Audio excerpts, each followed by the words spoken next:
అపొస్తలుల కుమారుని గారి తండ్రి సిద్ధించండి, మరుగుపరచండి. మేలుకరమైన శ్రేష్టకరమైన మీ మాటలు మాకు బోధించడానికి బిడ్డను ఎత్తుపరచమని ప్రార్థిస్తున్నాం. అయినా మీ బైబిల్ గ్రంథంలో దాచిపడినటువంటి మర్మాలు చక్కగా వివరించగలిగిన కృపను మీ ప్రియబిడ్డగా అందించండి. తద్వారా అందరూ కూడా ఆత్మీయంగా బలపడటానికి, మేలు పొందుకోవడానికి సహాయం దయచేయమని, నిలువబడుతున్నటువంటి మీ దాసును సిరిచట్టు మరుగుపరచమని, మా కొర శీలంలో తన ప్రాణాన్ని వెలిగిపెట్టిన మా ప్రభువును, మీ కుమారుడును, మా ప్రాణ రక్షకుడును, మీ మోచకుడిని వేస్తున్నామని అడిగి వేడుకొని ప్రార్థిస్తున్నాము తండ్రి. ఆమేన్. ఆమేన్.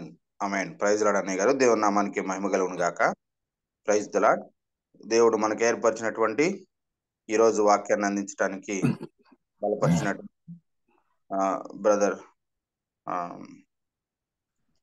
గౌరవనీయులు మెజిస్ట్రేట్ గారు జేస్ రత్న కుమార్ గారు లా విద్యా రంగంలో బహుగా రాణించడమే కాకుండా సంక్షోభంలో ఉన్న ప్రజలను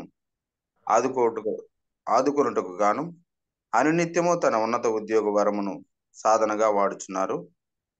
దేవుణ్ణి మరియు పొరుగు వారిని ప్రేమించినప్పుడు క్రీస్తును అనుసరిస్తూ మెట్రోపాలిటన్ మేజిస్ట్రేట్ గా సమర్థవంతంగా పనిచేయడం ఎంతైనా సాధ్యమే అని వారు నిరూపించారు. చట్టం మరియు న్యాయం గురించి వారికి ఉన్న దైవిక అవగాహన, దాని అనువర్తనంలో వారు కరుణతో కూడిన గ్రహింపులు అవసరతలో ఉన్న అనేక మందికి గొప్ప ఆశీర్వాదం. గౌరవనీయులైన జేస్ రత్న కుమార్ గారు మరియు ప్రియ సతీమణి గారు అనిత గారులకు 2 పిల్లలు మోజెస్ మరియు ఏంజలీనా. ప్రస్తుత వారు గుంటూరులో ఉన్నారు. దేవుడు ఈ విధంగా బలపరిచినందుకు అన్నయ్య గారు దేవునికి వందనాలు తెలియజేస్తూ వెల్కమ్ టు అన్నయ్య గారు. ప్లీజ్ అండి. ప్రైజ్ లార్డ్ అయ్యా. స్పష్టంగా వినిపిస్తా ఉందా? వినిపిస్తుంది అన్నయ్య, ప్లీజ్. Praise lord.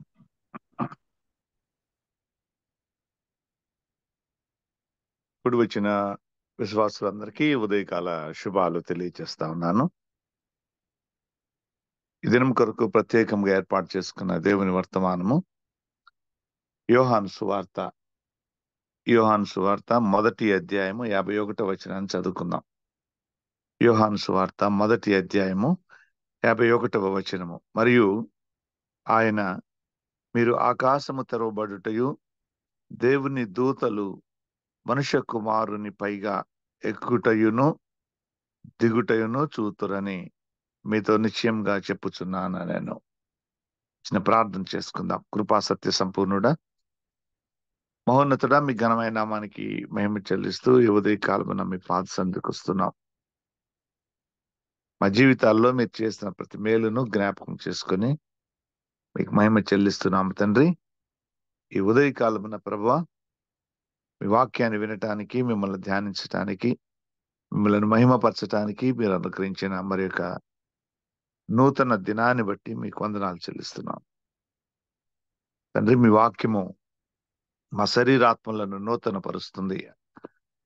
అందుకొరకే ఆయన మీ మెల్లనైన స్వరంతో మా అందరితో మాట్లాడమని, ఆయన మీ వాక్యాన్ని వినగలిగేటువంటి చెవులను, గ్రహించేటువంటి హృదయాన్ని, మీ స్వరాన్ని గుర్తించగలిగేటువంటి ఆత్మీయ శక్తిని మాకు అనుగ్రహించమని ఈ ప్రార్థన మా రక్షకుడైన క్రీస్తు యేసు పేరిట వేడుకొని సమర్పిస్తున్నాము తండ్రి. ఆమేన్. దేవుని వాక్యానికి ఉన్న అద్భుతమైనటువంటి శక్తి పౌలు భక్తుడు ఎప్పుడు వివరిస్తూ ఉంటాడు. అయితే ఈ వాక్యాన్ని యెషయా ప్రవక్త ఒక మంచి మాట చెప్పాడు వాక్యం గురించి. యెషయా ప్రవక్త చెప్పినటువంటి మాట ఏమిటంటే 34వ అధ్యాయము యెషయా గ్రంథము 34వ అధ్యాయము 16వ వచనము మొదటి మాట, యెహోవా గ్రంథమును పరిశీలించి చదువుకొనుడి అని చెప్పాడు. యెహోవా గ్రంథమును పరిశీలించి చదువుకొనుడి. ఈ ఒక్క మాట వింటే, ఈ వాక్యాన్ని వింటే చాలా అద్భుతమైనటువంటి లోతైన మర్మములు తెలుసుకోవాలి అంటే ఆయన మనకు అనుగ్రహించినటువంటి గ్రంథాన్ని పరిశీలించి చదువుకోవాలి. దీనిని వేగంగా హడావుడిగా వెళ్తూ వస్తూ అక్షరాలను చదవటం కాదు, కానీ ఆత్మ అయినటువంటి ఆయన వాక్య గ్రంథాన్ని పరిశీలించి చదువుకోవాలి. ఒక్కొక్క పదము ఎందుకు రాయబడింది, ఒక్కొక్క మాట మనకు ఏ పాఠాన్ని బోధిస్తూ ఉంది, మనం ధ్యానించేటువంటి వాక్యము ద్వారా మన జీవితంలో ఏమి సరి చేసుకోవాలి, వీటిని తెలుసుకోవటం కొరకు దేవుని వాక్యాన్ని పరిశీలించి చదువుకోవాలి అని యెషయా ప్రవక్త తెలియచేస్తా ఉన్నాడు. యెహోవా గ్రంథమును పరిశీలించి చదువుకొనుడి. అద్భుతమైనటువంటి గ్రంథములో మనం చదువుకున్నటువంటి వాక్య భాగములో యోహాను సువార్త 1వ అధ్యాయము 51వ వచనములో, మరియు ఆయన మీరు ఆకాశము తెరవబడుటయు దేవుని దూతలు మనుష్య కుమారుని పైగా ఎక్కుటయును దిగుటయును చూతురు అని మీతో నిశ్చయముగా చెప్పుచున్నాను నేను. అయితే మనుష్య కుమారుని పైగా వెళ్తున్నటువంటి, మనుష్య కుమారుని పైగా దిగుతున్నటువంటి ఈ సన్నివేశాన్ని ఒకసారి ధ్యానించాలని కోరుకుంటా ఉన్నాను.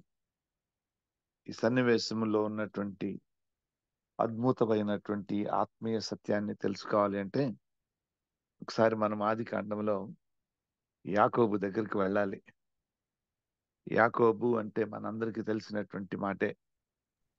యాకోబు అంటే మోసగాడు అని అర్థం. యాకోబు మోసగాడు అని అర్థము. యాకోబు జీవితాన్ని ధ్యానిస్తే ఒక ఆత్మీయ ధ్యానంలో, ఒక వ్యక్తి యొక్క ఆత్మీయ జీవితంలో ఎన్ని రకాలైనటువంటి ఒడిదుడుకులు ఉంటాయి, ఆత్మీయ జీవితంలో ఉన్న ఎత్తు పల్లాలు, ఆత్మీయ జీవితంలో విశ్వాసంలో ఉన్న ఎత్తు, విశ్వాసంలో ఉన్నటువంటి లోతు తెలుసుకోగలుగుతాం. బైబిల్ గ్రంథంలో నాకు ఇష్టమైనటువంటి క్యారెక్టర్స్ లో యాకోబు ఒకడు. యాకోబు జీవిత కాలం అంతా బైబిల్ గ్రంథంలో లిఖించబడి ఉంది. ప్రారంభం నుంచి మరణం వరకు చాలా స్పష్టంగా యాకోబు చేసిన ప్రతి పని వివరించబడింది. యాకోబు ఆలోచనలు వివరించబడ్డాయి. యాకోబు క్రియలు వివరించబడ్డాయి. యాకోబు పొందిన ఆశీర్వాదము వివరించబడింది. ఒక వ్యక్తి యొక్క జీవితమే నిజంగా సువార్త అని యాకోబు జీవితాన్ని చూస్తే మనకు అర్థమవుతుంది. మన జీవితాలు కూడా సువార్తల వలె ఉండాలి. గాస్పుల్ అంటే మనమందరం నిలవబడి దేవుని వాక్యాన్ని మైకిలో ప్రకటించవలసిన అవసరం లేదు. ఈరోజు నేను ఎప్పుడూ ఒక మాట అనుకుంటా ఉంటాను, అనా సువార్త ప్రకటించనేయట్లేదన్నా చాలా మంది క్రైస్తవేతరులు అడ్డుకుంటున్నారు అని చెప్తూ ఉంటే నాకు ఒక మాట జ్ఞాపకం వస్తుంది. సువార్త ప్రకటించకుండా ఆపగలిగిన ఏ శక్తి లేదు. అయితే సువార్త ప్రకటించకుండా ఆపిన శక్తి, ఎటువంటి సువార్తను ఆపారు అంటే మనం నోరు విప్పి దేవుని వాక్యాన్ని నోటి ద్వారా ప్రకటించడాన్ని కొన్ని చోట్ల ఆపుతూ ఉన్నారు. అయితే మన జీవితమే సువార్త అయితే దానిని మాత్రం ఎవరు ఆపలేరు. మన జీవితంలో ప్రేమను చూపిస్తే క్రీస్తు ప్రేమని, దానిని ఎవరు ఆపలేరు. ఏ క్రైస్తవేతరుడు ఆపలేడు. ఆర్ఎస్ఎస్ ఆపలేదు, బజరంగ్ దళ్ ఆపలేదు. ఎవరు కూడా నీవు క్రీస్తు ప్రేమని నీ జీవితంలో చూపిస్తుంటే దాన్ని ఆపలేరు. మైక్ తీసుకొని వాక్యం చెబుతానంటే ఆపగలుగుతారేమో, కానీ మన క్రియల ద్వారా మనము దేవుని సువార్తను ప్రకటించాలి అనుకుంటే మాత్రం సాతాను కూడా ఆపలేదు. అయితే సువార్త ప్రకటించనీయటం లేదన్నా అనే వాళ్ళందరూ అనుకుంటారు నేను చట్టబద్ధంగా రాజ్యాంగబద్ధంగా సమాధానం చెప్పాలని కోరుకుంటారు. నేనైతే వాక్యపరంగా చెప్పిన సమాధానం ఏమిటంటే, నువ్వు సువార్త చెప్పకుండా ఎవరు ఆపలేరు. సువార్త ప్రకటించటాన్ని ఆపుతున్నారన్నా అంటే ఎవరు ఆపలేరు. మన జీవితాలను బట్టి అనేక మంది జీవితాలు మార్చబడాలి. ఇది సువార్త. యాకోబు జీవితము ఒకసారి ప్రారంభం నుంచి అంతం వరకు చూస్తే నేను ఎప్పుడు ఒక మాట అనుకుంటూ ఉంటాను. తనకున్నది యావత్తు అద్దరిని విడిచి అని చెప్తాడు. తనకున్న ఆస్తులు, తనకున్నటువంటి పనివారు, తనకున్నటువంటి పశు సంపద, తనకున్నటువంటి బంధువర్గము, తనకున్నటువంటి కుటుంబము మొత్తాన్ని ఎబ్బోకురేవు అద్దరిని విడిచి నన్ను ఆశీర్వదించు అని ప్రార్థన చేయటం ప్రారంభిస్తాడు. యాకోబు ప్రార్థనలు ధ్యానించాలి. యాకోబు చేసిన అనేక ప్రార్థనలు ఉన్నాయి యాకోబు జీవితంలో. ఒట్టి యాకోబు ప్రార్థనలు అనే ఒక పుస్తకం రాద్దామని అనిపిస్తూ ఉంటుంది నాకెప్పుడు. యాకోబు తనకున్నది యావత్తు అద్దరిని విడిచి అని చెబితే తనకు ఏదేది విడిచిపెట్టాడో దానిని పొందుకోవటానికి మనం ప్రార్థన చేస్తూ ఉంటాం. ఉదాహరణకి తనకున్న ఆస్తి అంతా విడిచిపెట్టాడు. తనకున్నటువంటి సంపదని విడిచిపెట్టి నన్ను ఆశీర్వదించని ప్రార్థన చేస్తే నాకు ఇల్లు కావాలని మనం ప్రార్థన చేస్తాం. మనకి ఆర్థిక అవసరత ఉందని మనం ప్రార్థన చేస్తాం. యాకోబు దేనిని విడిచాడో అది నాకు కావాలని ప్రార్థన చేస్తాం. యాకోబు ఏది బలము అని అనుకున్నాడో తన పశు సంపద అంటే సంపదని యాకోబు విడిచిపెట్టి ప్రార్థన చేస్తే నాకు సంపద కావాలి అని మనం ప్రార్థన చేస్తాం. యాకోబు తను ప్రేమించిన కుటుంబాన్ని ఎబ్బోకురేవు అద్దరిని విడిచి నన్ను ఆశీర్వదించు అని ప్రార్థన చేస్తే నేను ప్రేమించిన వాళ్ళు నా చుట్టూ ఉండాలి అని ప్రార్థన చేస్తాం. మనం దేనిని ప్రేమిస్తున్నామో దానిని విడిచి యాకోబు ప్రార్థన చేశాడు. ఎంత అద్భుతమైన ప్రార్థన! యాకోబు ఈ ప్రార్థన చేయడానికి ముందు ఆత్మీయంగా చాలా అనుభవాన్ని పొందుకున్నాడు. తను పొందిన అనుభవాలను చూస్తే యాకోబు మొట్టమొదటి ప్రారంభంలో ఆయన చేసిన ప్రార్థనలు ఎలా ఉన్నాయి? యాకోబు జీవితంలో ఆత్మీయంగా అభివృద్ధి చెందిన తర్వాత, ఆత్మీయంగా స్టేబుల్ అయిన తర్వాత, ఆత్మీయంగా బలపడిన తర్వాత తను చేసినటువంటి ప్రార్థనలు ఎలా ఉన్నాయో కంపేర్ చేసి చూస్తే అసలు ప్రార్థన ఎలా చేయాలో, ప్రార్థనలో ఏమి కోరుకోవాలో కూడా మనకు అర్థమవుతుంది. యాకోబు దేనిని విడిచిపెట్టాడో దాని కొరకు మనం ప్రార్థన చేస్తా ఉన్నామేమో. యాకోబు తనకున్నది యావత్తు అద్దరిని విడిచి ఇప్పుడు నన్ను ఆశీర్వదించండి అని ప్రార్థన చేస్తా ఉంటే దేనిని ఆశీర్వాదం అనుకున్నాడు? తన చుట్టూ ఉన్న పశు సంపద ఆశీర్వాదం అనుకోలేదు. దానిని విడిచి నాకు ఆశీర్వాదం కావాలి అని అడుగుతున్నాడు.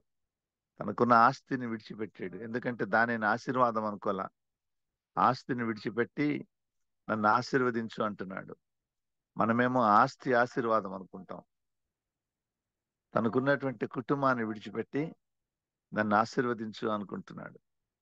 మన చుట్టూ ఉన్నటువంటి కుటుంబం మనకు ఆశీర్వాదం అనుకుంటా ఉంటాం. అతి లోకంలో ఏది ఆశీర్వాదం అనుకుంటున్నామో మనము ఆత్మీయ బలహీనతలో మనం దేనిని ఆశీర్వాదం అని అనుకుంటున్నామో దానిని విడిచిపెట్టి యాకోబు ప్రార్థన చేస్తా ఉన్నాడు, నన్ను ఆశీర్వదించు అని. అయితే అద్భుతం ఏమిటంటే మోసగాడనేటువంటి యాకోబు రాజ్యంగా విస్తరించేటువంటి బ్లెస్సింగ్, ఆశీర్వాదాన్ని దేవుడిచ్చాడు. యాకోబు ఇశ్రాయేలుగా మార్చబడ్డాడు. ఈరోజు ఇశ్రాయేలు అనేటువంటి దేశాన్ని చూస్తే ప్రపంచమంతా కూడా ఖచ్చితంగా నిద్ర మేల్కుంటుంది. ప్రపంచ దేశాలన్నీ కూడా ఒక చిన్న దేశాన్ని చూసి భయపడతాయి. ప్రపంచ దేశాలన్నీ కూడా ఇశ్రాయేలు దేశంలో ఉన్నటువంటి జ్ఞానాన్ని బట్టి వారిని కొనియాడుతూ ఉంటాయి.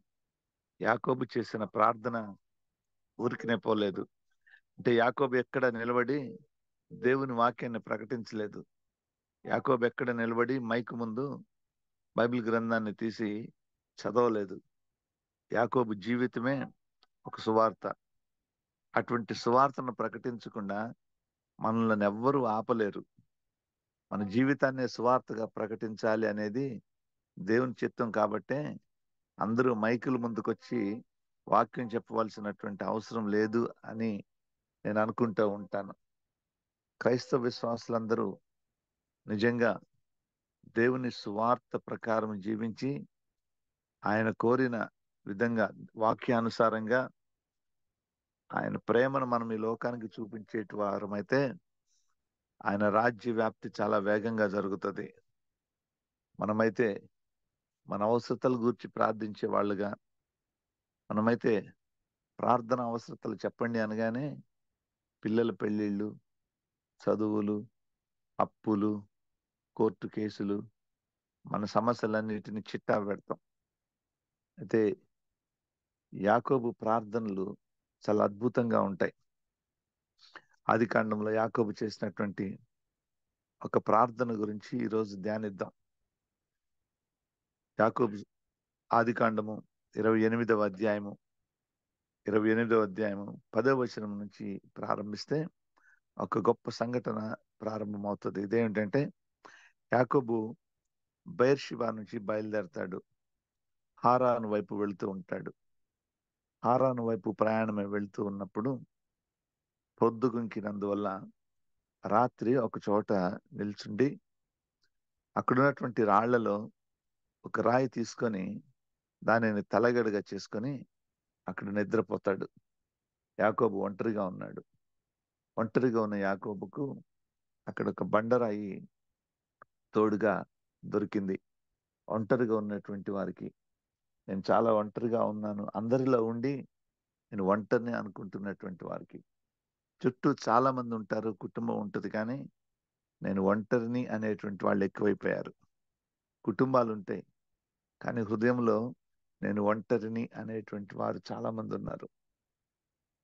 చాలా మంది ఆడపిల్లలు ఈ మాట చెప్తా ఉంటారు, నన్ను ఎవరు సరిగ్గా చూసుకోరు, నన్ను ఎవరు ప్రేమించరు, మా ఇంట్లో వాళ్ళకి నేనంటే ఇష్టం లేదు, నేను ఒక్కదాన్ని అయిపోయాను అంటారు. ఈ మాటలు సాతాను సృష్టించేటువంటి మాటలు. ఈ మాటలను పదే పదే జ్ఞాపకం తెచ్చుకోకూడదు. దేవుడు మనకి కుటుంబాన్ని ఇస్తే దాని అర్థం ఆ కుటుంబం మనల్ని ప్రేమించే కుటుంబం. ఒకవేళ ఆ రోజు నీ మాటని ఇష్టపడలేదేమో, కానీ నీ మీద ఉన్న ప్రేమను జ్ఞాపకం తెచ్చుకోవాలి. ఇది ప్రభు పేరిట నేను ఒంటరిగా ఉన్నాను అనుకుంటున్నటువంటి వ్యక్తులకు ఒక హెచ్చరిక. అయితే ఒంటరిగా ఉన్నటువంటి యాకోబుకు ఒక రాయి దొరికింది. ఆ బండ క్రీస్తే అని దేవుని వాక్యంలో రాయబడి ఉంది. ఒకవేళ నేను ఒంటరిగా ఉన్నాను అని అనిపిస్తే దేవుడు ఒక బండను, అంటే క్రీస్తు ప్రభువును మనకు తోడుగా ఇచ్చాడు. ఆయన మన సహోదరుడు, ఆయన మన తండ్రి, ఆయన కుటుంబంలో మనము సభ్యులము. అందుకొరకే యేసు మంచి కాపరి, ఆయన మనలను కాపాడేటువంటి, ఆయన కుటుంబంలో చేర్చుకున్నటువంటి దేవుడు. యాకోబు ఒంటరిగా ఉన్నాడు. ఒంటరిగా ఉన్నటువంటి యాకోబుకు బండరాయి దొరికింది. ఈ బండరాయిని క్రీస్తు అని ఎందుకు అన్నాను అంటే, ఆ బండ క్రీస్తే అని దేవుని వాక్యం తెలియచేసినా కూడా ఈ అధ్యాయం అంతా చదువుతుంటే 10వ వచనం నుంచి 22వ వచనం వరకు చదువుతుంటే మనకు అర్థం అవుతుంది ఆ బండకున్నటువంటి ప్రాముఖ్యత ఏమిటో. అక్కడ పండుకొనెను 12వ వచనం చదువుతున్నాను. అప్పుడు అతడు ఒక కల కనెను, అందులో ఒక నిచ్చెన భూమి మీద నిలుపబడి ఉండెను, దాని కొన ఆకాశమునంటెను, దాని మీద దేవుని దూతలు ఎక్కుచూ దిగుచూ ఉండిరి. మరియు యెహోవా దానికి పైగా నిలిచి, నేను నీ తండ్రి అయిన అబ్రహాము దేవుడను, ఇస్సాకు దేవుడనైన యెహోవాను, నీవు పండుకొని ఉన్న ఈ భూమిని నీకును నీ సంతానమునకు ఇచ్చేదను. నీ సంతానము భూమి మీద లెక్కకు ఇసుక రేణువుల వలెయగును. నీవు పడమటి తట్టును, తూర్పు తట్టును, ఉత్తరము తట్టును, దక్షిణపు తట్టును వ్యాపించెదవు. భూమి యొక్క వంశములన్నీ నీ మూలముగాను నీ సంతానం మూలంగాను ఆశీర్వదింపబడును అని చెప్పాడు. తలగడగా పెట్టుకున్నటువంటి ఆ రాయి, ఆ బండ క్రీస్తే అని అనుకున్నాం. అయితే అక్కడ నిద్రిస్తూ ఉన్నటువంటి యాకోబు ఒక కల కన్నాడు. ఈ కలలో ఒక నిచ్చెన ఉంది. ఈ నిచ్చెన భూమి మీద నిలపబడినటువంటి నిచ్చెన. అయితే ఒకవైపు భూమి మీద నిలవబడి దాని కొన రెండవ కొన ఆకాశాన్ని అంటుతూ ఉంది. అంటే భూమికి ఆకాశానికి మధ్య వేయబడినటువంటి ఒక నిచ్చెన ఇక్కడ మనం చూస్తా ఉన్నాం. చాలా అద్భుతమైనటువంటి కళ ఇది. భూమి నుంచి ఆకాశం వరకు ఉన్నటువంటి ఒక నిచ్చెనని మనం చూస్తా ఉన్నాం. యాకోబు కలలో చూస్తా ఉన్నాడు. ఈ నిచ్చెన దాని కొన ఆకాశం కంటేను, దాని మీద ఆకాశమును కంటుంది. దాని మీద దేవుని దూతలు ఎక్కుచూ దిగుచూ నుండిరి. దూతలు ఎక్కుతున్నారు, దూతలు దిగుచూ ఉన్నారు. మరియు యెహోవా దాని పైన నిలిచి ఉండెను. అంటే భూమి మొదలుకొని దేవుని వరకు వేయబడినటువంటి నిచ్చెనని యాకోబు చూస్తా ఉన్నాడు. అప్పటికి క్రీస్తు ప్రభును గూర్చినటువంటి ఆలోచన ప్రారంభం కాలేదు. క్రీస్తు ప్రభువు రాకడను, మొదటి రాకడను గురించి, క్రీస్తు ప్రభు అడ్వెంట్ గురించినటువంటి ఆలోచనలు ఇంకా ప్రారంభం కానటువంటి సమయం. అయితే ఒక ప్రాముఖ్యమైనటువంటి అంశం ఏమిటంటే, భూమి నుంచి ఒక నిచ్చెన వేయబడింది. ఈ నిచ్చెన ఒక కొన భూమి పైన ఉంటే రెండవ కొన ఆకాశం అంటుచూ ఉన్నది. దానిపైన యెహోవా దేవుడు ఉన్నాడు.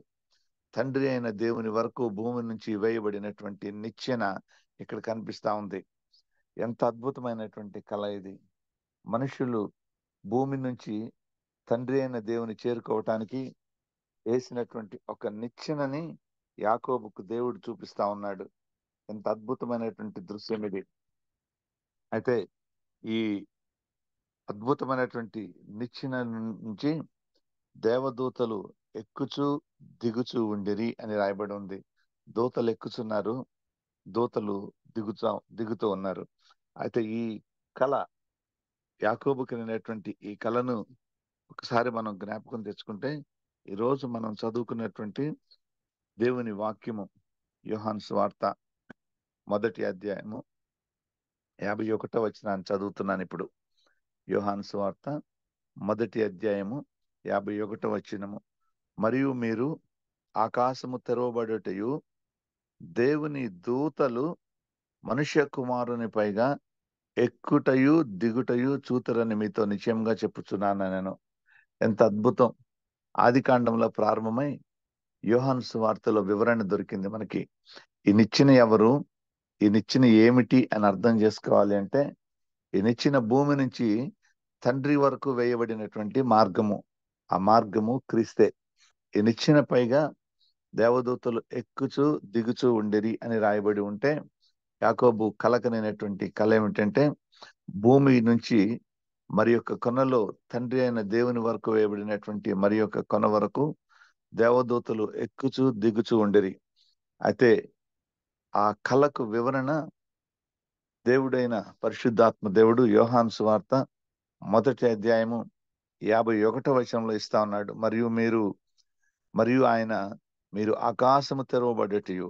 అయితే ఈ మార్గము ఒకసారి మనం అర్థం చేసుకోవాలంటే, ఆకాశం తెరవబడుతుంది. దేవుని దూతలు మనుష్య కుమారుని పైగా ఎక్కుటయు దిగుటయు చూతురు. ఎక్కుటయు దిగుటయు చూతురని మీతో నిశ్చయంగా చెప్పుచున్నాను. ఆ నిచ్చెన మీదుగా ఎక్కి దిగుతున్నటువంటి ఆ మార్గము మీదుగా భూమి నుంచి తండ్రి వరకు వేయబడినటువంటి ఆ మార్గం నుంచి దేవదూతలు ఎక్కి దిగుటను యాకోబు కలలో చూశాడు. ఈరోజు క్రీస్తు ప్రభు ఈ లోకంలో మనకు చూపిస్తా ఉన్నాడు. మనుష్య కుమారుని పైగా ఎక్కుటయు దిగుటయు చూదురు అని. అంటే ఖచ్చితంగా ఆ నిచ్చెన, యాకోబు కలగనినటువంటి నిచ్చెన మనుష్య కుమారుడే, క్రీస్తు ప్రభువే. ఆయనే తండ్రిని చేరటానికి ఒక గొప్ప మార్గం. ఆయనే ఈ లోకం నుంచి, భూలోకం నుంచి తండ్రి వరకు వేయబడినటువంటి మార్గం చూపించినటువంటి నిచ్చెన.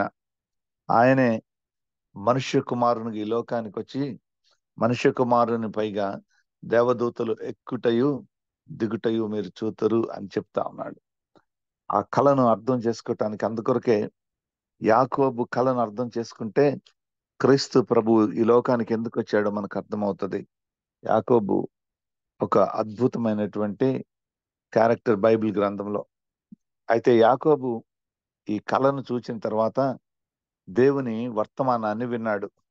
ఈ వర్తమానము ఏమిటంటే 13వ వచనంలో రాయబడి ఉంది. ఆది కాండము 28వ అధ్యాయము 13వ వచనంలో రాయబడి ఉంది. మరియు యెహోవా దానికి పైగా నిలిచి, నేను నీ తండ్రి అయిన అబ్రహాము దేవుడను, ఇస్సాకు దేవుడనైన యెహోవాను, నీవు పండుకొని ఉన్న ఈ భూమిని నీకును నీ సంతానమునకు ఇచ్చేదను. నీ సంతానము భూమి మీద ఇసుక రేణువుల వలె నగును. నీవు పడమటి తట్టును, తూర్పు తట్టును, ఉత్తరపు తట్టును, దక్షిణపు తట్టును వ్యాపించేదవు. భూమి యొక్క వంశములన్నీ నీ మూలముగాను నీ సంతానం మూలంగాను ఆశీర్వదింపబడును అని చెప్పాడు.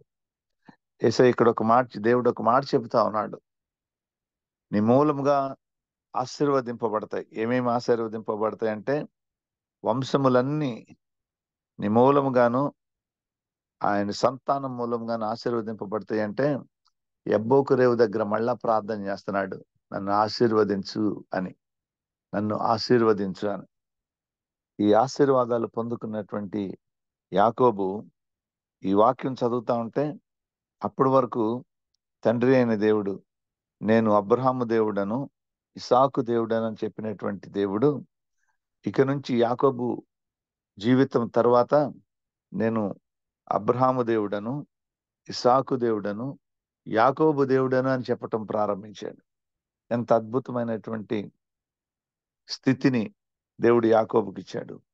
అయితే ఈ వాక్యాన్ని చదివినప్పుడు నాకు ఒక ఆలోచన, తలంపు ఏమిటంటే, యాకోబు దేవుని యొక్క స్వరాన్ని గుర్తించగలిగేటువంటి స్థితిలో ఉన్నాడు.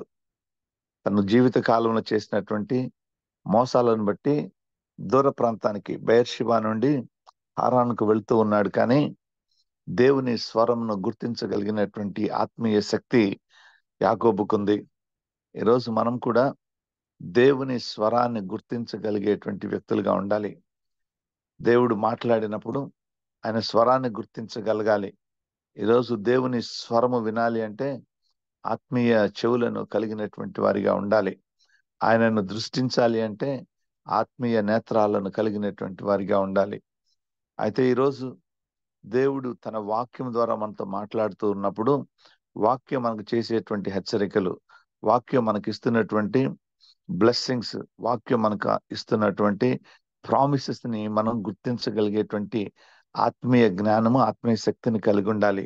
అటువంటి దేవుని స్వరాన్ని గుర్తించగలిగినటువంటి, దేవుని యొక్క బ్లెస్సింగ్స్ ని, దేవుని యొక్క కమాండ్మెంట్స్ ని గుర్తించగలిగేటువంటి ఆత్మీయ స్థితిని మనం పొందుకోవాలి. అయితే దేవుడు ఇటువంటి ఆశీర్వాదాన్ని ఇచ్చిన తర్వాత యాకోబు ఏమి అర్థం చేసుకున్నాడో ఒకసారి జ్ఞాపకం తెచ్చుకుందాం. దేవుని వాక్యంలో ధ్యానిద్దాం. 15వ వచనం నుంచి యాకోబు చేసినటువంటి పని మనకు అర్థమవుతుంది. ఇప్పటి వరకు యాకోబు ఒక రాతిని తలగడగా చేసుకొని పడుకున్నాడు, ఒక కలగన్నాడు. ఈ కలలో ఒక నిచ్చెన చూసాము. ఈ నిచ్చెన భూమి నుంచి తండ్రి అయిన దేవుని వరకు వేయబడినటువంటి నిచ్చెన.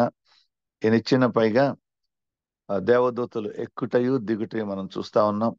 ఈ మాటను యోహాను సువార్త 1వ అధ్యాయం 51వ వచనంలో, మనుష్య కుమారుని పైగా దేవదూతలు ఎక్కుటయు దిగుటయు, పరలోకములకు ఎక్కుటయు దిగుటయు మనం చూస్తా ఉన్నాము.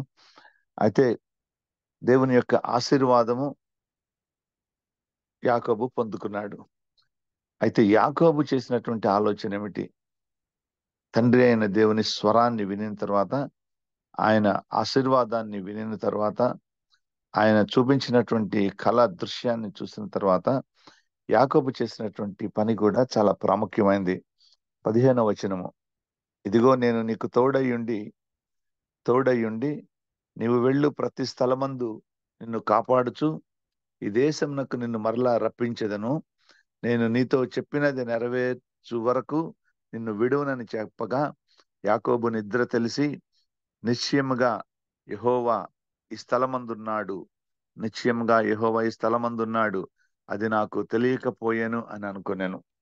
నిజమే, దేవుడు మాట్లాడినా కూడా, దేవుని ఆలయానికి వెళ్ళినా కూడా ఇక్కడ దేవుని సన్నిధి ఉంది అనేటువంటి విషయాన్ని మనం తెలుసుకోలేనటువంటి ఆత్మీయ నిద్రలో ఉంటామేమో. దేవుని ఆలయానికి వెళ్తాము, కళ్ళు మూసుకొని శారీరకంగా నిద్రపోయే వాళ్ళు ఉంటారు. దేవుని వాక్యం వింటూ విననట్లు ఆత్మీయంగా నిద్రపోయేటువంటి వాళ్ళు కూడా ఉంటారు.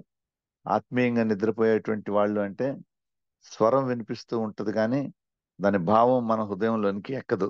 ఇటువంటి వాక్యాలు మనం అనేక సార్లు విన్నాం. దైవ సేవకులు వాక్యాన్ని ప్రకటిస్తూ ఉంటే వింటూ ఉంటాము కానీ గ్రహింపకుందురు అని దేవుని వాక్యమే హెచ్చరిస్తా ఉంది. ఎందుకు గ్రహింపరు అంటే వారంతా ఆత్మీయ నిద్రలో ఉన్నారు అని అర్థం. అయితే నిద్ర మేల్కొని నిద్ర తెలిసిన తర్వాత నిశ్చయంగా యెహోవా ఈ స్థలమందున్నాడు, అది నాకు తెలియకపోయాను అని అనుకున్నాడు. అయ్యో, నేను గ్రహించలేకపోయాను. ఇది దేవుని యొక్క స్థలము, ఇది దేవుని యొక్క పరిశుద్ధ స్థలము, ఇక్కడ దేవుని సన్నిధి ఉంది అని నేను గుర్తించలేకపోయానే అని యాకోబు ఆలోచిస్తా ఉన్నాడు. అయితే ఇంకొక మాట చెప్పాడు, ఇది నాకు తెలియకపోయాను అనుకొని భయపడి ఈ స్థలము ఎంతో భయంకరము, ఇది దేవుని మందిరమే కానీ వేరొకటి కాదు అని చెప్పాడు. ఇప్పుడు దేవుని మందిరం గురించి తెలుసుకుందాం. యాకోబు జీవితం చాలా విషయాలను బోధిస్తూ ఉంటుంది. ఇది దేవుని మందిరము అంటా ఉన్నాడు. ఈరోజు దేవుని మందిరం అంటే ఏంటంటే, అయ్యా మేము మందిరం కడుతున్నాము అని వస్తా ఉంటారు చాలా మంది. మందిరాలు కట్టబడవు. మందిరాలు దేవుని చేత అనాయింట్ చేయబడతాయి. మందిరాలు దేవుని చేత అనాయింట్ చేయబడతాయి. అక్కడ ఒకే ఒక్క రాయి ఉంది, ఆయన తలగడగా చేసుకున్నటువంటి రాయి ఉంది. ఆయన కలగలిగినటువంటి ప్రాంతము, దేవుడు మాట్లాడినటువంటి ప్రాంతము, ఆయన సన్నిధి ఉన్నటువంటి ప్రాంతము. అక్కడ ఏ కట్టడము లేదు. ఏ కట్టడము లేనటువంటి ఆ ప్రాంతాన్ని యాకోబు ఏం చేస్తానంటే ఇది దేవుని మందిరము అని చెప్తా ఉన్నాడు. ఎంత అద్భుతం! ఆత్మీయంగా క్రైస్తవ విశ్వాసులు తెలుసుకోవాల్సినటువంటి ఒక గొప్ప అద్భుతమైనటువంటి సత్యం ఏమిటంటే, దేవుని సన్నిధి ఎక్కడుందో అది దేవుని మందిరము. దేవుని ప్రసన్నత ఎక్కడుందో అది దేవుని మందిరము. దేవుని వాక్కు ఎక్కడ వినిపిస్తుందో అది దేవుని మందిరము. ఇటుకలతో సిమెంట్తో కట్టబడినటువంటి కట్టడము దేవుని మందిరము కాదు. దేవుని మందిరాన్ని ఇటుకలతో కడతామేమో కానీ, మనుషుల చేతితో కడతామేమో కానీ, అక్కడ దేవుని ప్రసన్నత లేకపోతే అది దేవుని మందిరం కాదు. ఈరోజు చాలా మంది 1000 మంది పట్టే మందిరాన్ని కడతాం, 10,000 మంది కట్టే మందిరం కడతాం. అయితే అది మందిరం కాదు. అది దేవుని చేతితో, దేవుని సన్నిధి లేనటువంటి ప్రాంతము ఎప్పటికీ మందిరం కాదు. ఆయన భయపడినటువంటి ప్రాంతం అది. ఈ స్థలము ఎంతో భయంకరము అని చెప్పాడు. ఈ స్థలము ఎంతో భయంకరము, ఇది దేవుని మందిరమే గాని వేరొకటి కాదు అని చెప్పాడు. ఇది దేవుని మందిరం అంటే, దేవుని మందిరం అంటే ఎంత భయంకరం, ఎంత భయంతో ఆయన సన్నిధిలోకి వెళ్ళాలి. యాకోబు ఆయన భయపడ్డాడు. ఇది భయంకరమైనటువంటి స్థలము, ఇది దేవుని మందిరమే కాని వేరొకటి కాదు అని చెప్పాడు. ఇది పరలోకపు గవిని అని చెప్పాడు. అంటే దేవుని మందిరము ఎటువంటిది అంటే, దేవుని మందిరము నుండి ఆకాశానికి నిచ్చెన వేయబడాలి. దేవుని మందిరం నుండి దేవదూతలు ఎక్కుచూ దిగుచూ ఉండాలి. దేవుని మందిరం అంటే ఈ లోకములో ఒక కొన, రెండవ కొన ఎక్కడ ఉండాలి అంటే ఆ నిచ్చెనకి యెహోవా సన్నిధిలో ఉండాలి. అంటే దేవుని మందిరం ఎక్కడ ఉంటే అక్కడ ఒక నిచ్చెన ఉంటది. ఈ నిచ్చెన మీదుగా ఈ నిచ్చెన మీదుగా దూతలు ఎక్కుచూ దిగుచూ ఉంటారు. భూమి నుండి తండ్రి అయిన దేవుని యొద్దకు, తండ్రి అయిన దేవుని నుంచి భూమి మీదకి దేవుడు పంపినటువంటి అనేక మంది ప్రవక్తలు నిచ్చెన దిగి వస్తూ ఉంటారు. దేవదూతలుగా అంటే మనుషులందరూ కూడా ఆ నిచ్చెన మీదుగా తండ్రిని చేరుకుంటూ ఉంటారు. దేవుని వాక్యంలో చాలా స్పష్టంగా రాయబడి ఉంది, ప్రభు అయిన క్రీస్తు ఆ నిచ్చెన అని. ఆయన మీదుగా, మనుష్య కుమారుని మీదుగా దూతలు ఎక్కుటయు దిగుటయు చూతురు అని ఆయనే స్పష్టంగా మనకు తెలియచేస్తున్నాడు. ఎక్కడ దేవుని మందిరం ఉందో అక్కడ దేవుని సన్నిధి ఉంటది. ఎక్కడ దేవుని మందిరం ఉందో అక్కడ క్రీస్తు ప్రభు మనుష్య కుమారుడు ఉంటాడు. ఆయన చూపినటువంటి మార్గం ఉంటుంది. ఆయన సన్నిధిని భయపడవలసినటువంటి వారిగా ఉన్నాము. ఇది భయంకరము, ఇది ఎంతో భయంకరము అని చెప్తున్నాడు. అంటే ఆయన సన్నిధిలో భయపడేటువంటి వారిగా ఉండాలి. దేవుని మందిరం అంటే కట్టడం కాదు. ఇక్కడ ఏ కట్టడము లేదు. కానీ యాకోబు భయపడ్డాడు. ఇది ఏ కట్టడం లేదు, ఇది ఇక్కడ దేవుని సన్నిధి ఉంది, ఇది ఎంతో భయంకరము, ఇది నిశ్చయముగా దేవుని మందిరము అని చెప్పాడు. ఇది నిశ్చయముగా దేవుని మందిరము. మరొకసారి చదువుతున్నాను 16వ వచనము నుంచి. ఈ స్థలము ఎంతో భయంకరము, ఇది దేవుని మందిరమే కానీ వేరొకటి కాదు అని చెప్పాడు. ఇది దేవుని మందిరం. ఇప్పుడు మనకు అర్థం కావాలి అసలు దేవుని మందిరం అంటే ఏంటో. దేవుని మందిరం అంటే మనం అనుకుంటూ ఉన్నటువంటి కట్టడాలు కాదు, మనుషుల చేతితో నిర్మించబడినటువంటి కట్టడాలు కాదు. ఎక్కడి నుంచి మనుష్య కుమారుని మీదుగా దేవుని సన్నిధికి దూతలు ఎక్కుచూ దిగుచూ ఉంటారు.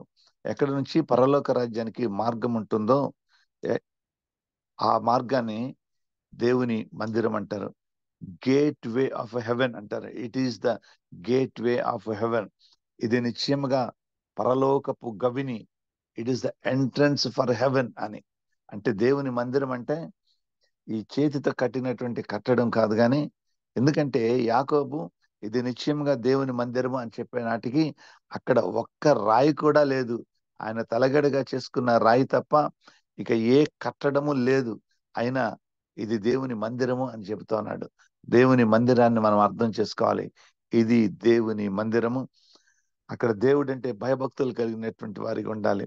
పరలోక రాజ్యానికి ద్వారము, పరలోక రాజ్యపు గవిని, అది దేవుని మందిరము. అయితే యాకోబు ఈ మాటను దృష్టించిన తర్వాత 18వ వచనము, తెల్లవారినప్పుడు యాకోబు లేచి తాను తలగడగా చేసుకునే రాయిని తీసి, ఇందాక చెప్పాను ఆ బండ క్రీస్తే అని చెప్పాను, ఆ బండ క్రీస్తే. ఎందుకంటే దేవుని వాక్యం మనకు చాలా స్పష్టంగా తెలియచేస్తా ఉంది. ఏ రాయినైతే తలగడగా చేసుకున్నాడో అది మూలకు తలరాయి అవుతుంది. ఆ రాయిని తీసి తెల్లవారినప్పుడు యాకోబు లేచి తాను తలగడగా చేసుకునే రాయి తీసి దానిని స్తంభముగా నిలిపి దాని కొన మీద నూనె పోసెను. మరియు అతడు ఆ స్థలమునకు బేతేలు అని పేరు పెట్టెను. అద్భుతం.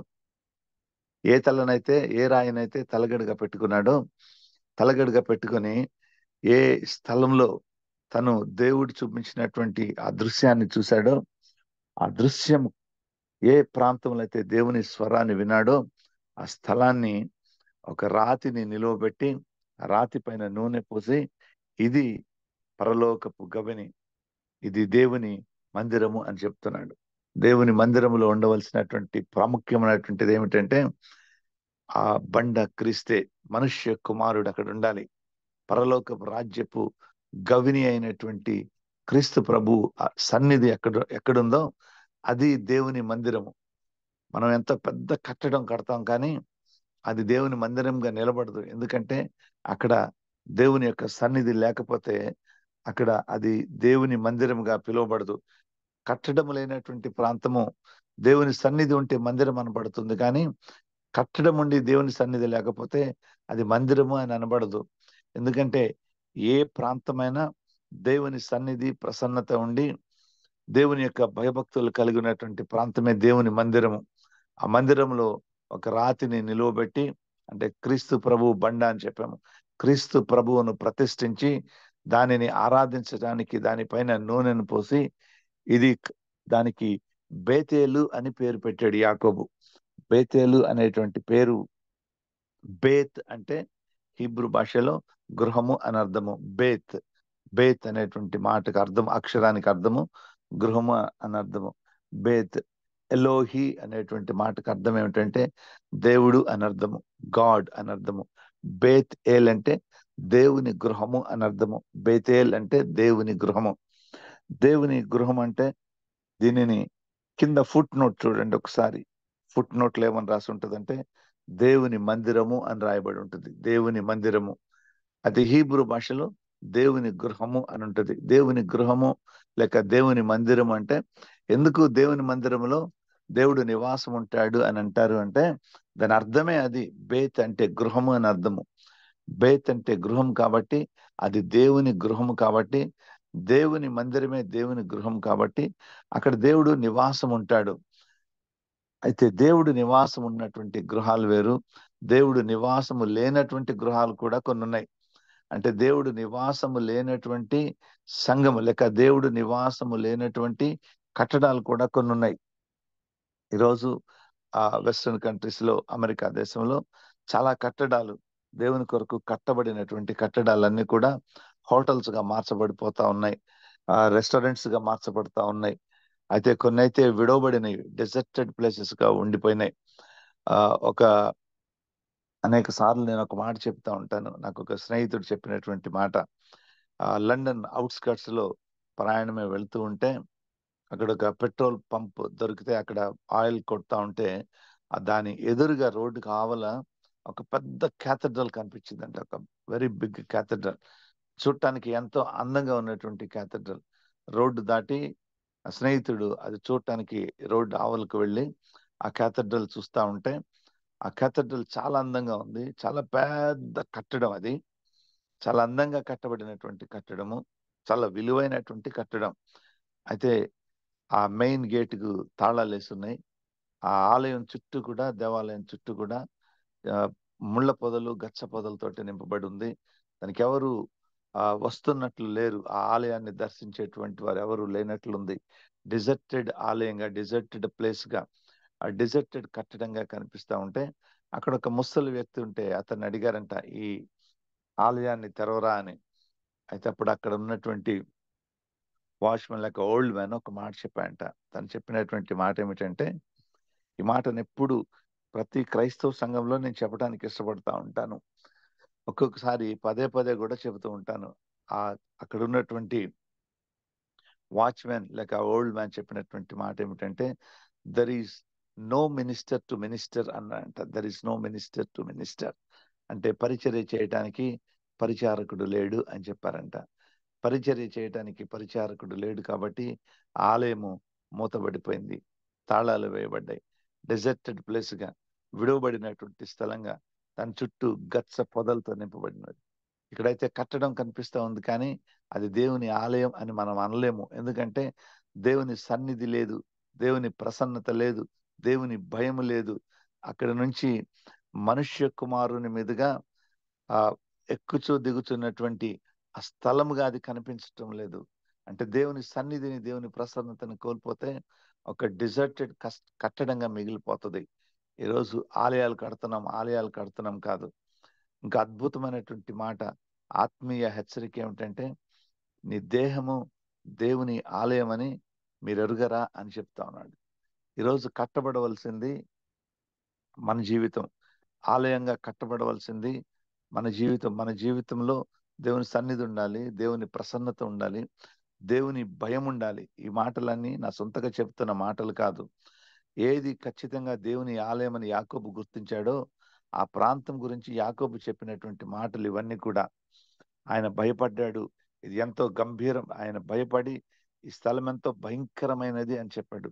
దేవుని ఆలయం ఎంతో భయంకరమైనది. ఈ స్థలం నిశ్చయముగా యెహోవా ఈ స్థలం అందున్నాడు. ఏది దేవుని ఆలయమో అక్కడ ఆయన సన్నిధి ఉండాలి. నిశ్చయంగా ఆయన ఇక్కడ ఉన్నాడు, ఆయన సన్నిధి ఇక్కడ ఉంది అని చెప్తున్నాడు. ఆ ప్రాంతం నుండి మనుష్య కుమారుడు పైగా దూతలు ఎక్కుటయు దిగుటయు మనం చూడాలి. అది నిశ్చయంగా పరలోకపు గవినిలాగా ఉండాలి. అంటే మన జీవితం కూడా పరలోకపు గవినిలాగా ఉండాలి. అందుకే ప్రారంభంలో చెప్పినటువంటి మాట, మన జీవితమే సువార్తలాగా ఉంటే మనకు పైగా మనుష్య కుమారుని పైగా దేవదూతలు ఎక్కుచు దిగుచు ఎలా ఉన్నారో మనం కూడా క్రీస్తు వలె రూపాంతరం చెందినప్పుడు మనము దేవుని రాజ్యానికి మార్గాన్ని చూపించేటువంటి వారిగా ఉండాలి. నిచ్చెన కూడా మనమే మారాలి. నిచ్చెనగా కూడా దేవుని రాజ్యాన్ని చేరుకోవటానికి మార్గాన్ని చూపించేటువంటి వారిగా మనం మార్చబడితే, ఎప్పుడు మార్చబడతామంటే మన దేహము దేవుని ఆలయంగా ఉంచబడినప్పుడు మాత్రమే మనం ఇలా మార్చబడతాము. అయితే దేవుడు యాకోబు ఆ ప్రాంతానికి బేతేలు అని పేరు పెట్టాడు. బేత్ అంటే గృహము, ఎలోహి అంటే దేవుడు అని అర్థం. అంటే అది దేవుని గృహము అని చెప్పాడు. అయితే మొదట ఆ ఊరి పేరు లూజు అని రాసింది. ఆ ఊరి పేరు లూజు అంటే, లూజు అనేటువంటి మాటకు అర్థం ఏమిటంటే బాదం చెట్టు లేక ఎండిపోయినటువంటి ఎముక అని అర్థము. ఈ రెండు మాటలు బ్యాక్ బోన్, ప్రాముఖ్యంగా ఎండిపోయినటువంటి బ్యాక్ బోన్ అని అర్థము. లూజ్ అనేటువంటి ప్రాంతం అంటే విలువలేనటువంటి ప్రాంతము దేవుని యొక్క పరలోకపు గవినిగా మార్చబడింది. విలువలేనటువంటి మన జీవితాలు కూడా, ఎండిపోయినటువంటి మన జీవితాలు కూడా చిగురిస్తూ ఉంటాయి. అప్పుడే దేవుని యందు భయభక్తులు కలిగి ఉంటే అది ఖచ్చితంగా దేవుని ఆలయం అని మనం గుర్తించగలుగుతూ ఉంటాము. అయితే అప్పుడు యాకోబు చేసినటువంటి ఒక ప్రార్థనను జ్ఞాపకం తెచ్చుకుంటే, యాకోబు జీవితంలో ఆత్మీయ ఎదుగుదలలో ప్రారంభ సమయంలోనే యాకోబు ఆత్మీయంగా ఇంత బలంగా ఉన్నాడు. యాకోబు చేసినటువంటి ప్రార్థన 20వ వచనం నుంచి చదువుతున్నాను. అప్పుడు యాకోబు, నేను తిరిగి నా తండ్రి ఇంటికి క్షేమంగా వచ్చినట్లు దేవుడు నాకు తోడయుండి నేను వెళుచున్న ఈ మార్గములో నన్ను కాపాడి తినుటకు ఆహారమును ధరించుకొనుటకు వస్త్రములను నాకు దయచేసిన ఎడల యెహోవా నాకు దేవుడై ఉండెను. ఈ ప్రార్థన చూస్తే ఇంత కండిషనల్ ప్రేయర్ ఎవరు చేయరేమో, మనం కూడా చేయమేమో. యాకోబు జీవితంలో ప్రారంభ దినాలలో ఆయన సన్నిధిని గుర్తించాడు, కానీ ఆయన శక్తిని గుర్తించలేదు అని అనుకుంటా ఉన్నాను. దేవుని యొక్క శక్తిని గుర్తించలేదేమో, ఎందుకంటే ఆయన సన్నిధి ఎంత గొప్పదో గుర్తించగలిగాడు. ఇది నిశ్చయంగా పరలోకపు గవిని అని అనుకున్నాడు. ఆయన స్వరాన్ని గుర్తించగలిగాడు, ఆయన సన్నిధిని గుర్తించగలిగాడు, కానీ ఆయన శక్తిని గుర్తించలేదు అని అనుకుంటూ ఉంటా. ఎందుకంటే ఇంత కండిషనల్ ప్రేయర్ మనం కూడా చేయటానికి ఇష్టపడం. ఎందుకంటే నేను ప్రార్థన చేస్తా ఉన్నాను, నాకు ఉద్యోగం కావాలి, ఉద్యోగం వస్తేనే నువ్వు నాకు దేవుడివై ఉంటావు అని మనం ఎప్పుడు ప్రార్థన చేయం. ఈరోజు నాకు ఆర్థిక సమస్య ఉంది, అది తీరితేనే నువ్వు నాకు దేవుడువు అనే ప్రార్థన మనం చేయం. మన అవసరతలు తీరితేనే నువ్వు నాకు దేవుడు అనే ప్రార్థన ఆత్మీయ బలహీనమైనటువంటి ప్రార్థన, ఆత్మీయంగా మెచ్యూరిటీ లేనటువంటి ప్రార్థన మనం చేయం. దీనికి కారణం ఏంటంటే మనకు దేవుని బోధలు ఉన్నాయి కాబట్టి మనం అర్థం చేసుకున్నాం. కానీ యాకోబు చేసిన ప్రార్థన, అక్కడ ఒక ఆలయాన్ని కట్టాడు, ఇది నిశ్చయంగా పరలోకపు గవిని అన్నాడు, కానీ దేవుని శక్తిని గుర్తించలేదు. ఇది భయంకరమైనటువంటి ప్రాంతం అని అనుకున్నాడు, కానీ దేవుని శక్తిని గుర్తించలేదు. 20వ వచనం నుంచి యాకోబు మొదటి ప్రార్థన, అంటే యాకోబు ఇమ్మెచ్యూర్డ్ ప్రేయర్ మనకు అర్థమవుతుంది. అప్పుడు యాకోబు, నేను తిరిగి నా తండ్రి ఇంటికి క్షేమంగా వచ్చినట్లు దేవుడు నాకు తోడయుండి నేను వెళ్తున్న మార్గంలో నన్ను కాపాడి తినుటకు ఆహారమును ధరించుటకు వస్త్రములను నాకు దయచేసిన ఎడల యెహోవా నాకు దేవుడై ఉండెను. ఒకవేళ ఇవ్వకపోతే ఈ ప్రార్థన అర్థం ఏమిటి? ఒకవేళ దేవుడు ఇవన్నీ ఇవ్వకపోతే ఈ ప్రార్థన అర్థం ఏమిటంటే అప్పుడు నువ్వు నాకు దేవుడు కాదు అనేమో. అవన్నీ దయచేసిన ఎడల యెహోవా నాకు దేవుడై ఉండెను. ఒక ఇమ్మెచ్యూర్డ్ ప్రేయర్తో ప్రారంభమైంది. అందుకే ఇమ్మెచ్యూర్డ్ ప్రేయర్తో ప్రారంభమైన యాకోబు ఆత్మీయ జీవితం, నువ్వు నన్ను ఆశీర్వదిస్తే కానీ నిన్ను విడువను అని ఆయన శక్తిని తెలుసుకున్నటువంటి మెచ్యూర్డ్ ప్రేయర్ వరకు కొనసాగింది. ఈరోజు మనం కూడా ఆత్మీయ జీవితంలో ఇమ్మెచ్యూర్డ్ స్టేజ్ నుంచి మెచ్యూర్డ్ స్టేజ్కి ఎదగాలి. ఆత్మీయంగా మరగుజ్జుతనంలో ఉండకూడదు. ఆత్మీయంగా దినదినము అభివృద్ధి చెందేటువంటి వారిగా ఉండాలి. ఆత్మీయంగా దేవుని యొక్క శక్తిని తెలుసుకునేటువంటి వారిగా, ప్రాముఖ్యంగా దేవుడు ఎందుకొరకు అనేటువంటి మాటను క్రైస్తవ విశ్వాసులందరూ నేర్చుకోవాలి. ఆయన మనకు ఒక వాచ్మెన్ గా ఉండాలి. వెళ్తూ ఉంటే ఈ గృహాన్ని నీకు అప్పగించి వెళ్తున్నానయ్యా అని ప్రార్థన చేస్తాం. ఆయన ఒక ఎంప్లాయర్ గా ఉండాలి. ఎందుకంటే నేను చదువుకున్నా, నాకు ఒక ఉద్యోగం కావాలి అని అడుగుతాం, ఆయనే ఉద్యోగం ఇవ్వాలి. ఆయన ఒక్కొక్కసారి అమెరికన్ కాన్సులేట్ కూడా అవ్వాలి. నేను వీసాకి వెళ్తున్నాను, అమెరికా వీసా, నువ్వు నాకు వీసా ఇప్పించాలి అంటే అక్కడ యేసయ్య ఒక అమెరికన్ కాన్సులేట్ అయిపోవాలి. ఇది మన కోరికలు. నేను బ్యాంకుకి వెళ్తున్నాను, నాకు లోన్ కావాలంటే యేసయ్య అక్కడ బ్యాంకర్ కావాలి. నేను కోర్టుకి వెళ్తున్నాను, నాకు సరైన న్యాయం జరగాలి అంటే అక్కడ యేసయ్య ఒక జడ్జి కావాలి. మన కోరికలన్నీ కూడా ఒక్కొక్క స్థాయిలో ఒక్కొక్క విధంగా దేవుడు ఉండాలని మనం కోరుకుంటూ ఉంటాము. వీటన్నిటిని కాకుండా వీటన్నిటిని దూరంగా పెట్టి యాకోబు చేసిన ప్రార్థన, నువ్వు నన్ను ఆశీర్వదించు అని. తనకున్న యావత్తు అని రాసి ఉంటుంది అక్కడ, మంచి పదం అది. తనకున్న యావత్తు ఎబ్బోకురేవు అద్దరిని విడిచి అని ఉంటుంది. అంటే హీ డిసెప్టెడ్ ఎవ్రీథింగ్. ఈ లోకంలో ఏది గొప్ప అనుకున్నాడో, ఈ లోకంలో ఏది అవసరం అనుకున్నాడో అన్నిటిని పక్కన పడేసి ఇప్పుడు నన్ను ఆశీర్వదించు అని ప్రార్థన చేస్తా ఉన్నాడు. ఈరోజు అయితే దేవుడు ఆశీర్వదించాడు. ఎలా ఆశీర్వదించాడంటే యాకోబు ఇశ్రాయేలుగా మార్చబడ్డాడు. మోసగాడు ఆశీర్వాదకరమైనటువంటి వ్యక్తిగా మార్చబడ్డాడు. జీవితము, మోసకరమైన జీవితము ఆశీర్వాదకరమైన జీవితంగా మార్చబడింది. యాకోబు చేసినటువంటి ప్రార్థన అది. Immatured prayer. నేను నడిచిన ప్రాంతం అంతా నేను వెళుతున్న ఈ మార్గంలో నన్ను కాపాడి తినుటకు ఆహారమును ధరించుటకు వస్త్రమును నాకు దయచేసిన ఎడల యెహోవా నాకు దేవుడయుండు అనే మాట నుంచి ఆహారాన్ని దూరంగా పెట్టాడు, వస్త్రాన్ని దూరంగా పెట్టాడు. ఆయన వెంటున్నటువంటి పని మనుషులను దూరంగా పెట్టి నన్ను ఆశీర్వదించయ్యా అని ప్రార్థన చేయటం ప్రారంభించాడు. యాకోబు జీవితాన్ని ఇప్పుడు మనం చదువుకున్న పాఠం నుంచి from immatured prayer to matured prayer అని చెప్పొచ్చు. ఇది ఒక్క మాటే. యాకోబు జీవితంలో చాలా గొప్ప సన్నివేశాలు ఉంటాయి. యాకోబు జీవితం, ఆయన జీవితమే ఒక సువార్త. ఆ సువార్తను ధ్యానిస్తూ ఉంటే, ఆయన జీవితాన్ని ధ్యానిస్తూ ఉంటే దేవుని యొక్క గొప్ప శక్తి, దేవుని యొక్క రక్షణ కార్యము మన జీవితాల్లో కనిపిస్తూ ఉంటుంది.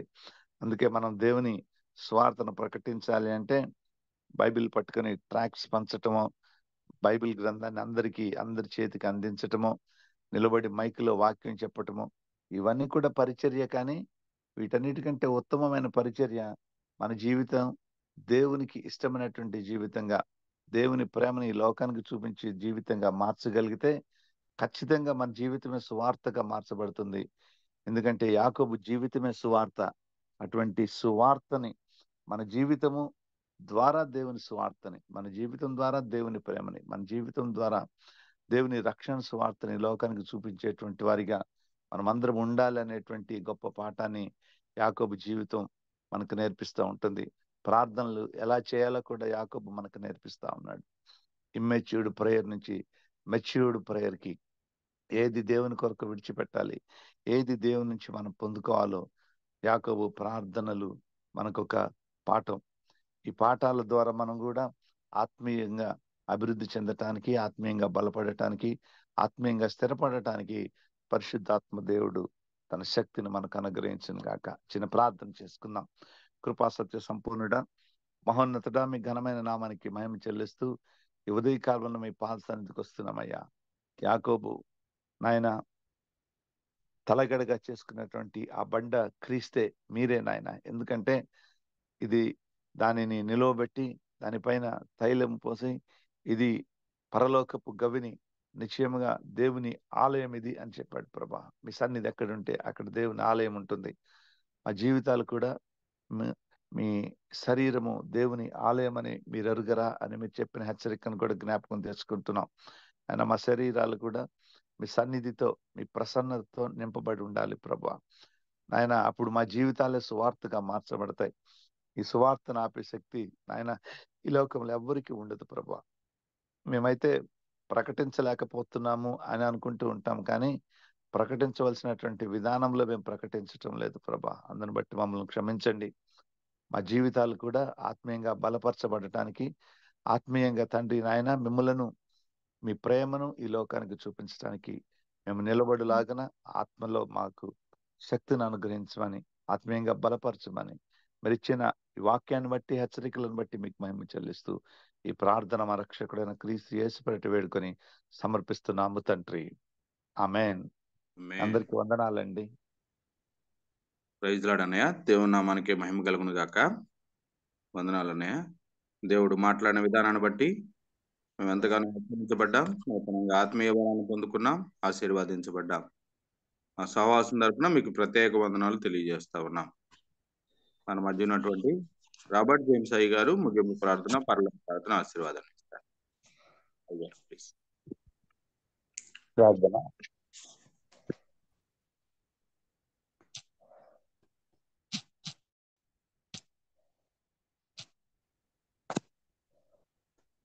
పరిశుద్ధులైన మా తండ్రి, గొప్ప దేవ, ప్రేమ గల తండ్రి, నీకు స్తోత్రములు వందనాలు చెల్లిస్తున్నాం. ఎవరి కాలమైన నీ కుమారుడు దైవ సేవకులు ఆనరబుల్ జడ్జి గారు దేశరత్న కుమార్ గారి ద్వారా ఈ సన్నిధిని గురించి మాతో యాకోబు యొక్క అనుభవాల్లో నుండి వాక్యమును పంచుకోవడానికి ఇచ్చిన కృప కొరకు వందనాలు. దేవ, నీ గ్రంథంలో ఉన్నట్టుగా నీ వాక్యమును దేవ పరిశీలించి చదువుకోమన్నారు తండ్రి.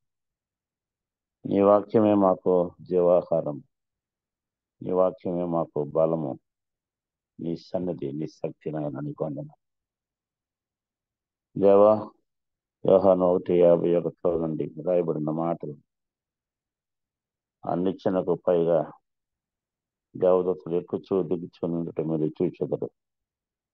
ఆ విషయం ఆ యాకోబు యొక్క జీవితంలో జరిగిన సన్నివేశం, ఆ సందర్భాన్ని బట్టి మాకు ఈ రోజు వివరించబడి ఉన్నది. నేను పొందనాను. ఓ మా తండ్రి, నీకు స్తోత్రాలు చెల్లిస్తున్నాం తండ్రి. ఆ నిచ్చెన మీరే ఉన్నారు తండ్రి, మీరే మార్గమై ఉన్నారు. పరలోకం నుండి దిగి వచ్చారు. భూలోకం నుండి అనేక మందిని దేవాన్ని రాజ్యాన్ని తీసుకుని వెళ్తా ఉన్నారు. ఇప్పటికీ కూడా నీకు స్తోత్రములు. ఈ సువార్తనైనా మా జీవితముల ద్వారా నోటితో చెప్పడానికి ఆటంకాలు ఉండొచ్చేమో, కానీ మా జీవితమే సువార్త అయినప్పుడు తండ్రి, ఈ సువార్తను ఎవరు కూడా ఆపలేరు. నాయన పౌలు కూడా చెప్పినట్టుగా, మరి నేను బంధించబడి ఉన్న దేవుని వాక్యం బంధించబడి ఉండలేదని, పౌలు చెరసాలలో ఉన్న సువార్త ఆగలేదు నాయన. నీకు స్తోత్రములు. అలాగనే యాకోబు చేసిన ప్రార్థనలో నుండి కూడా దేవా, నీ యొక్క సత్యములను మాకు బోధపరిచినందుకై నీకు వందనాలు. ఓ ప్రభువా, యాకోబు తండ్రి దూరంగా వెళ్ళిపోతున్నప్పుడు బెర్షెబా నుండి హారానుకు మార్గంలో తండ్రి దేవ తను భయపడుతూ ఉన్నప్పుడు తనకు కళను అనుగ్రహించిన ఆ బండ యేసుక్రీస్తుని గ్రహిస్తా ఉన్నాం. తలగడగా చేసుకుని మాకు ఆధారంగానే ఉన్నాం ప్రభువాన్ని పొందనాలు. ఆ నిత్యను కనపరిచి ఉన్నారు తండ్రి. దేవానికి స్తోత్రం తెలుస్తున్నాం. బేతేలు అనుభవం మాకు అందరికీ దయచేయండి. నీ సన్నిధిని ఎల్లప్పుడూ మేము కాపాడుకోవడానికి, నీ సన్నిధికి మేము భయపడడానికి, నీ సన్నిధిలో మేము నిన్ను ప్రార్థించడానికి, ఆరాధించడానికి సహాయం చేయండి. యాకోబు ప్రారంభంలో నువ్వు నాకు ఎలా చేస్తే అప్పుడు నువ్వు నాకు దేవుడిగా ఉంటావని, అప్పుడు తనకున్న ఆ చిన్న విశ్వాసము, ఆ తేలికపాటి గ్రహింపు, తన తర్వాత అన్ని పొందుకున్న తర్వాత కూడా అవన్నీ విడిచిపెట్టి నీ నిజమైన ఆశీర్వాదం కొరకై తను వేడుకున్నాడు. ఓ మా గొప్ప దేవాన్ని పొందనాలు. మేము కూడా ప్రారంభంలో ఈ భౌతిక విషయాలు కొరకు అడుగుతూనే ఉంటాం. వీటిని విడిచిపెట్టారు, అవి కావాలనుకుంటాం. కానీ నిజమైన నీ సన్నిధిని మేము అనుభవించేవారుగా తండ్రి మాకు సహాయం చేస్తూ ఉన్నందుకు పొందనాలు. ఈరోజు వాక్యం ద్వారా మా ఆత్మలను బలపరిచి వెలిగించడానికి నీకు స్తోత్రములు. ఎంతమంది అయితే పాల్గొన్నారో వారందరినీ, తర్వాత కూడా యూట్యూబ్లో చూస్తున్న వారిని, వినిచున్న వారిని మీరు నిజంగా నీ సన్నిధితో ఆశీర్వదించండి. నీ కృపలతో నింపండి. మీరు మమ్మల్ని అందరినీ బలపరచండి. ఈ దినమంతా మీరు మాకు సహాయం చేయండి. ఈ వచ్చే ప్రేయర్ ఫెలోషిప్లో ఉన్న వారందరినీ, అలాగనే దీన్ని నడిపిస్తున్న ఈ సేవకులను, రోజు వాక్యం అందించిన దైవజనులను, వారి కుటుంబాన్ని, వారి యొక్క పరిచర్యలను, వారి యొక్క వృత్తిని, వారి జీవితాలని ఇంకొన్ని అనేక మందికి దీవెనకరంగా చేయండి. మీరే మహిమయు ఘనతయు ప్రభావాన్ని పొందండి. యేసు నామములో ప్రార్థించి వేడుకొనుచున్నాను మా తండ్రి, ఆమేన్. ఆమేన్. పరలోకమందున మా తండ్రి, నీ నామం పరిశుద్ధపరచబడును. నీ రాజ్యము వచ్చినట్టు నీ చిత్తము పరలోకమందు నెరవేర్చినట్లు కావలసిన అనుదిన ఆహారం నేడు మాకు దయచేయండి. మా ఎడల